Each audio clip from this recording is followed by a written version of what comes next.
for. What causes fights and quarrels among you? Don't they come from your desires that battle within you? You want something, but don't get it. You kill and covet, but cannot have what you want. You quarrel and fight. You do not have because you do not ask God. And when you ask, you do not receive because you ask with wrong motives, that you might spend what you receive on your pleasures. You adulterous people, don't you know that friendship with the world is hatred toward God? Anyone who chooses to be a friend of the world becomes an enemy of God. Or do you think that Scripture says without reason that the Spirit He caused to live in us envies intensely?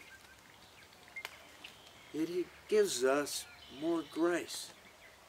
That's why Scripture says God opposes the proud, but gives grace to the humble. Submit yourselves then to God.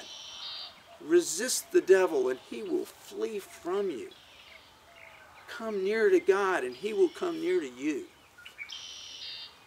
Wash your hands, you sinners, and purify your hearts, you double-minded. Grieve, mourn, and wail.